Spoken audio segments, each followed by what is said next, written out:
Hey guys, at the beginning of the video, this is my guest, Miss Lavish Lana. We were just chopping it up real quick, talking about Memorial Day and what she cooked and what we did and things like that. So, but anyway, let's get into this episode, Red Flags of Dating. Okay, I like stuff like that's what's up. So you know what we're supposed to be talking about today, right? Yeah. What? Red flags in dating. So how you feel about the topic? Like, does it give you anxiety? Is it depressing? Or do you like dating? Like, dating when I like the person is fun. Because sometimes I will date some. When I say dating, I don't mean boyfriend. Well, I don't know. It depends. Because sometimes it's like I interchange them. Sometimes it's the person I'm boyfriend and girlfriend with, or somebody I'm going on outings with. Mm-hmm. Like we're dating, we're going on dates. So if I actually like you and we're going on outings, then yeah, because sometimes you just do stuff to give people a chance. Mm-hmm. Because you never know, you might like them and not just what's on the surface. So if I like you, I enjoy dating. I love all of that. But if I'm just doing it because I'm trying to get to know you, because I don't, on the surface it's kind of rough. Yeah, it's kind of like pointless at that point. Yeah, it's kind of like I don't want to just say no because I'm saying no. So I'm gonna give you a chance type of date. Yeah, that's not so much fun. But I try to keep my options open. So talking about red flags, getting other people's opinions about it, it's all right. Cause I don't know everything. My dating experience is not that long, and it's not that successful. Mm-hmm. So I would love to hear, what your feelings are and what red flags are to you or not to you. I mean, so let me start off by saying dating, the whole idea of dating gives me a little bit of anxiety because I feel like most of my adult life I've been a little socially awkward. So meeting people, talking to people, it's different when you're at the workplace and you're talking to people because that's just work and it's just casual conversation. But now you're at a point where you are trying to find a companion, a potential life partner. And so, I mean, you obviously want to put your best foot forward, but I just feel like people are not who they used to be. Like, people are just different now. Like, people have short attention spans. People can be selfish. People can be jealous. People can be not truthful, and it can really, if you are not careful, it can leave you looking very crazy in the end. So I just feel like dating is not what it used to be. Like, it might have been, the thing, how people, like, back in the day, our parents, grandparents, like, they called it courting. And, they would do different, like, that's different too. Like, I just wish it was more courting and less dating. Like, open my door, or, the little things, as they say, that matter. And it's just not what, like I said, what it used to be. Like, people's, like the elders, they used to be married 20, 30 years, but how did they get to that point? Because they dated, they actually got to know each other. And like now it's like, okay, well, we're dating, but we're like literally like we're hooking up. Or it's like a more of a casual thing. I think more people our age, like 30 plus, I feel like the casual dating is, I don't know, it's like more of a thing. Like, the no strings attached, and let's do this, but not be all in, like, just to a point. I don't know if it really gets you anywhere to do it that way as far as casual dating. And like I said, with me being older, like, I'm almost at a certain age now, and like I said, it just gives me more anxiety about it because people are not who they portray to be. And the men out here, I mean, maybe it's because I'm not going to the right places, or maybe it's because I stay in the house too much. Like, I don't know, but it can be a lot, especially with the honesty part and not mentioning certain things. So, like, I was going to ask you, like, a red flag, if you're dating or you're talking and he does not mention that he has kids, whether it's 2 kids, 5 kids, if he doesn't mention that he has kids, but you feel like you're vibing, you feel like you're going somewhere, is that a red flag? Yes. That's a red flag because that is a lot to take on if this is somebody you may potentially get serious with. Mm-hmm. Like you, for instance, don't have any kids and you get with somebody that has a kid and they don't tell you, you have to think about in the long run, am I okay with possibly being a step parent or taking into consideration that we can't just get up and go because we have to think about, you know, his children. Or you know, if he got drama with the mama, like you got to think about that. So, and some people say it's none of your business, but at the same time, what goes on? If we get serious, it's gonna become my business. But like what goes on may not be your business, but just them having a child is your business because it does affect what you may have going on. Yeah. And then if they don't take care of their kids, that should be a sign to just let them go because to the left. Yeah. So I do think that's a red flag. Okay, that makes sense. So we both agree that him not mentioning that he has children is a red flag in 2024. So what about if he is, or what if the person that you are dating is friends with all of their exes? So say they have, everybody has a past. So he has about 3, 4, maybe even 5 or 6 people in his past that he has dated, whether it was a deep relationship or not. But he is still friends with every last one of them. Like their number is saved in his phone and they talk from time to time. Is that a red flag, or can you go for that in a relationship? That is a red flag. Like Maya said, the case of the ex, y'all don't have no mutual friends, y'all don't have no kids. What is going on? Because they're ex for a reason. So why are you still? But if he says he's emotionally mature to handle being friends with, you know, I mean, they happen to be female because they're exes, but what if he's emotionally mature? Does that factor in as anything, or no? It's just a red especially flag, if it's multiple. Like you friends with all your exes. Yeah. So like they just cool like that. So, like they number is what phone, happened? all that. Because y'all friends now. So what happened in the relationship where it didn't work out, but y'all still want to be friends? Like if they're really important to him, we could talk about it. Because I would never tell somebody to not do something they want to do if it's something they was doing before I got in the picture, unless it was something like drugs or something like that. But like hard drugs, but I don't know. It's like a what mix between red and green? Brown. It's a brown flag. Something like that. Yeah, it's a brown flag because it depends. Okay. Yeah, but if it's somebody this was your fiance, oh no, why are you friends with her? Because y'all was deep in that thing. If y'all was fiancés. So I can go for that. That makes sense. Since we're on the topic of exes, I just happened to think about this. Like, is it ever okay to go back to an ex or date or re-date? I know that's not a word, but to re-date an ex, like, is that ever okay? Like, do you think that can ever, like, you know, work out? Yeah, because at one point y'all may have dated in high school, and you like, you know, this is not.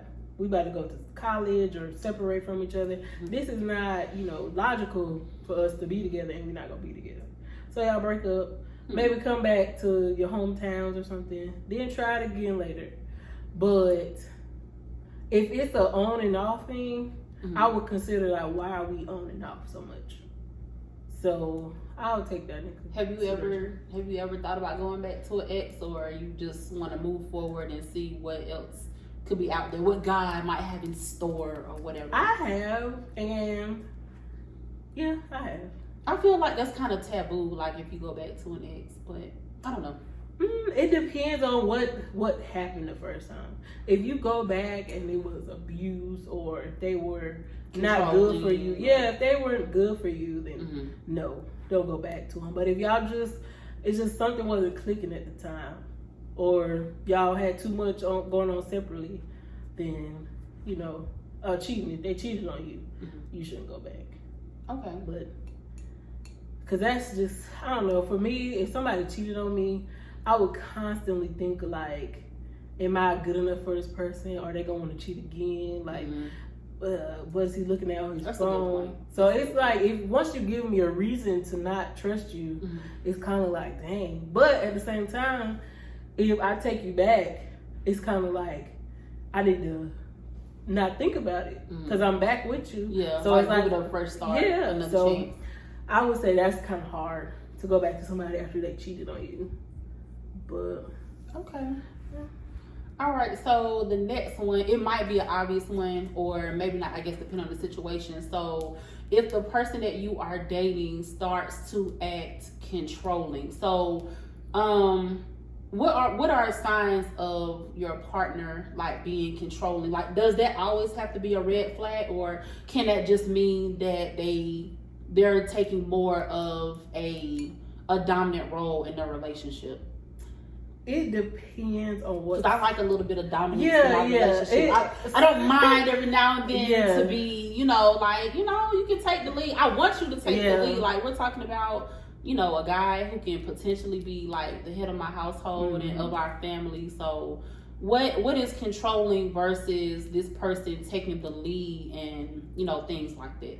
Controlling to me would be like trying to stop you from doing things you did before y'all got together, trying to cut you off from people who've been your friends for years, or say the things like cut me off from my friends. Yeah, so it's kind of like off from my friend. You cannot cut me off. So it's kind of like if they're trying to control you in that way, but if they're trying to say, oh, maybe we should go work out or, get a little healthier, that's different. Because they're not, they don't say it in mean ways. They're not belittling you, making you feel some type of way. Just trying to, like the guy from the Tyler Perry movie with the Sheila in the mountain. You remember from Why Did I Get Married? Oh, Why Did I Get Married? And so, that movie. Her husband was like telling her she was fat and everything. Yeah. But then the other guy was like, I think we all hated him. Yeah, we could work out together. So it's like, it's ways to do things. And so trying to control what you do, but be mean to you out of like nowhere, like for legit no reason. Because you can get frustrated with people. Yeah. But being mean isn't, okay. Yeah, that makes sense. And then I get what you're saying about being dominant and want to be the head of the household, because you do want somebody to take charge. Because I know in my life, I make a lot of my own decisions with everything. Like everything in my life, me too. I make the decision, and you're used to doing that. Like you don't want to give up that control. For some stuff, I do. Like dang, like what should I do? Like I remember. So can you be an independent Black woman but still give up some of that control and let him lead the relationship? Like if I ask you for your opinion on something and you just tell me I don't know, it's like, what do you mean? Right? Like, what? I don't know. Right. I need some advice, and so I get that part, and other places to be dominant, or but say the things. Say the things. Okay. But controlling though. If it don't make you feel okay, then you shouldn't be okay with that. Okay. All right. Red flag or no? You ready for it? What if he is like a mama's boy? So like he's a grown man and he has his own place or whatever. He has a job, but he is more of a mama's boy. Like not really a pushover, but the type that you have to be like, okay, I really need you to put a little bit of bass in your voice. And like sometimes you like for, a guy to put you in your place or whatever. Not like in a mean way, but if he's a mama's boy, that type, like, is that a red flag or can you work with the situation? Have you ever dated a mama's boy? Yes. And it's okay because it's not something that got in the way of us. It was kind of like, my mama is important to me. I'm all she got right now. Like my dad passed away, So it's just me. I help take care of whatever. Yeah. Even though not take care of because she's not an old lady, but you know.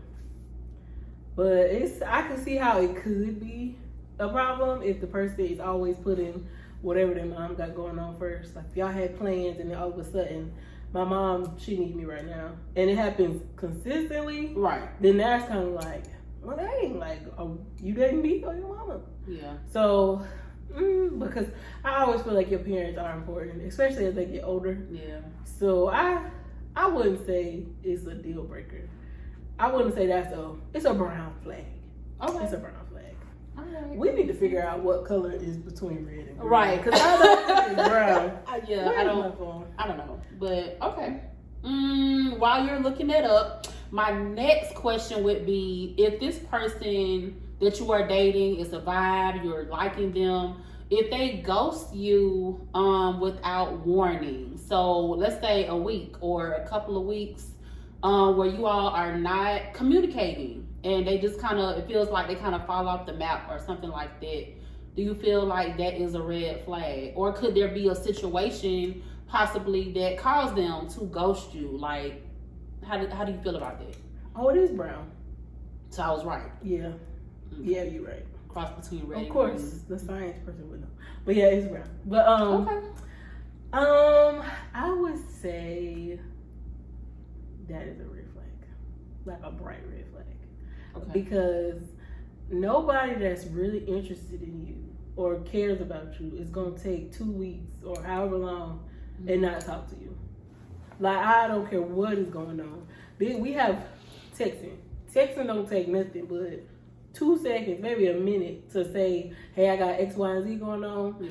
That's it. Like, I need some time. But just not saying nothing, no.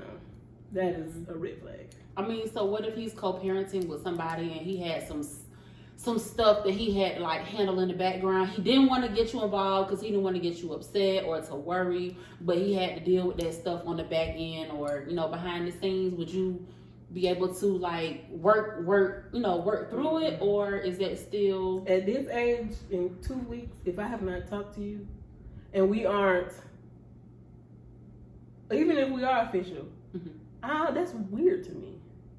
Even if the co-parent, because I co-parent, but that don't got nothing to do with me and you, like at all. I don't care what me and him have going on. That has nothing to do with what we have going on. If anything, I want to talk to you because you are my person or whoever you are to me. Right. I'm going to want to talk to you because I can't talk to him. So, yeah. And then if they didn't want to talk to you, hey, I got this going on. I need some space or whatever. So. Okay. All right. And my last one that I wanted to get your opinion on would be, what if the topic of having relations, if that comes up too soon when you are dating someone? So we'll say as early as the first date, or like we'll say within the first couple of weeks or month or whatever. So I know like there used to be a book or something, Steve Harvey, like they say the 90-day rule or something like that. So is it a red flag if you and your person start talking about having relations too soon? Is that a red flag, or does that just mean, you can just kind of overlook it, or that's not really a big deal? For me, it's a red flag. Okay. Because there are so many other things to talk about. It is. Before talking about that. Because to me, that sounds like that's the only thing you want to do. If you're not trying to worry about what I got going on in my life. So first date, if we're having that conversation, or then I know it seems like, we trying to go ahead and hurry up at the, where we're having dinner and then whatever. That's it. That's it. And then if you do decide to do it on the first day, what happens after that? Like, are we going to continue on just doing this? Are we, because some people say that they have had that on the first date and it worked out. Like, they've been together for years. But in most cases, I don't think that's going to be the same result. Yeah. Especially today. Like I said, people are just different. And if I feel like that's the only thing on your mind, that's the first thing, that's the only thing, so it seems, then I feel like I would have to agree as well. Like, I feel like that should be a little bit later down the road. Like, let's get to know each other first. That's why I kept saying, like, it's like the whole thing, the whole dating idea is just different. Like, people, do you feel like the introduction when it comes to dating is like the most important part? Like, or is it everything like in between, I guess? Because sometimes introductions can be like weird. Like I said, most of my adult life I've been a little socially awkward. So, are intros ever a source of anxiety for you, or do you like intros like getting to know? I just feel like that introduction. Okay, like, well, what do you like to do? What do you like to do? Okay, well, where do you work or whatever. I don't have to know where, but how do you feel about intros with dating? I like them, but I like them in person. Like, some people, you'll get their number and you do it over the phone or something. And I don't just mean talking on the phone, like texting, but like just in person. I love getting to know somebody, especially if I'm really interested in them. I like it. Okay. It's fun. But, I don't know, but you do want it to go somewhere. But I feel like if you don't do it, you never going to get nowhere with nobody. You just shut it down.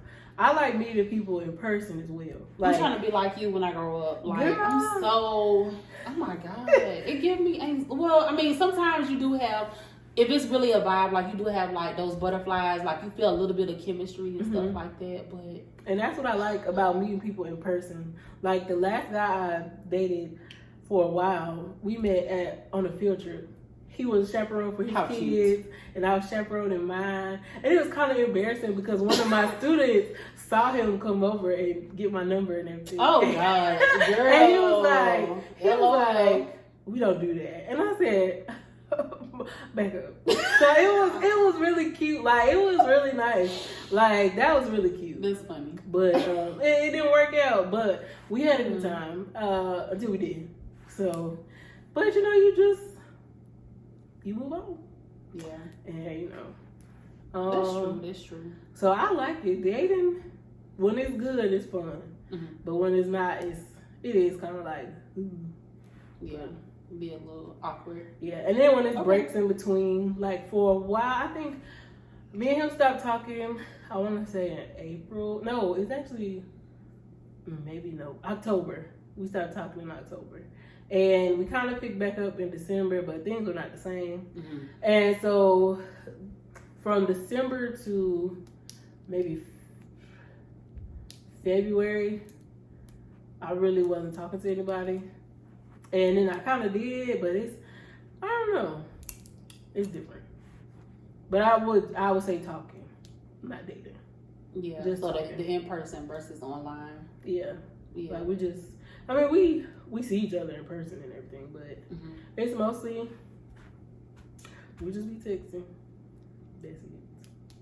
So I mean, sometimes that works for people, I guess, like with the texting versus, the face-to-face or like, contact or whatever. But that's why that's why you have to establish that in the beginning. Like, if it's just, we're just gonna mainly text, or do we need to really like be around each other? Which I would hope that person would be right. You would cool with that, or want to be around each other to really see if something develops and you want it to become a thing. So, and let me tell you, as a mom, I try to make sure I have time for this person.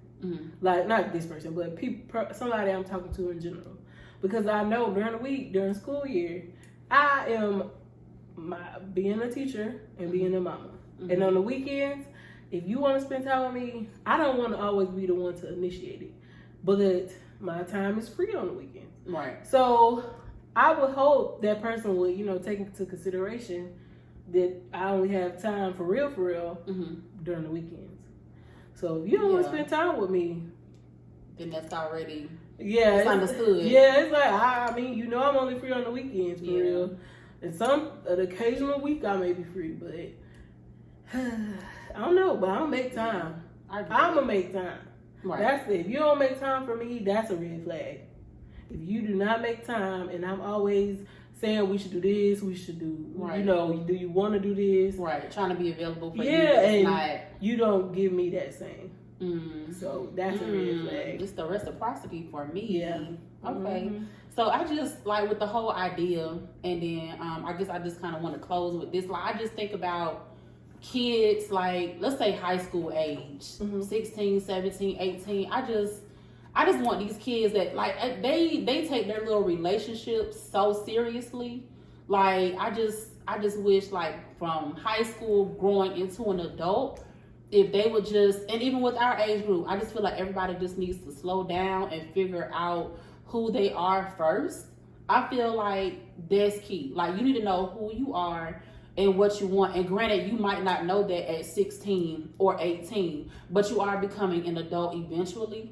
And I just think that it's kind of like they need to see, I guess, more healthy relationships like play out in real life, as opposed to like online and what they see around them and stuff like that. Because at least with the Black community, like it's a lot of broken homes, and that you can kind of like you just want, I just want more for young people as far as like relationships, dating and things like that. Don't go after what you see on the internet, this whole blue face and the people and things like that. Stop looking at Love and Hip Hop for this is how dating goes. I saw so and so and so and so on TV, and everything is couple goals, relationship goals, but I don't think we see enough of the healthy aspect of dating.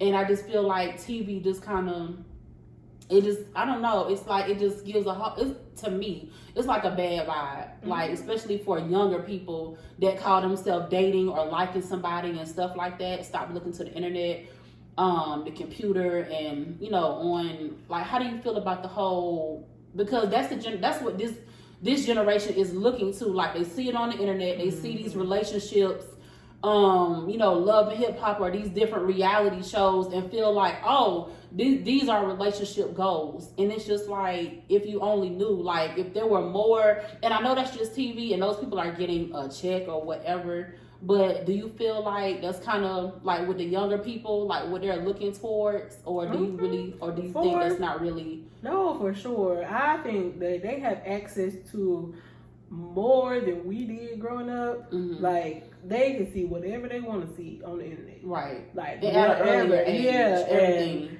Cause ain't no way I'm talking about this stuff and I'm in 8th grade, right? Like, ain't no way I was talking about this stuff. So it's very, like, how do you even reach this age group anymore when they think that what they saw online is relationship goals? Like, it's so hard to reverse what they already are thinking. Like, they're already experimenting and like thinking, okay, well, this is what, I'm not gonna cheat on my person and this, that, and the third. Like, okay, but where did you get the idea of cheating? Where did you get the idea of this is what a relationship looks like? I just feel like, I don't know, the internet need to take some responsibility. Like, these kids are wild. It's hard for real, because talking to some younger people on a like one-on-one level, they be going through some stuff, and I don't know, they just need somebody to talk to about it. But to try to get them to change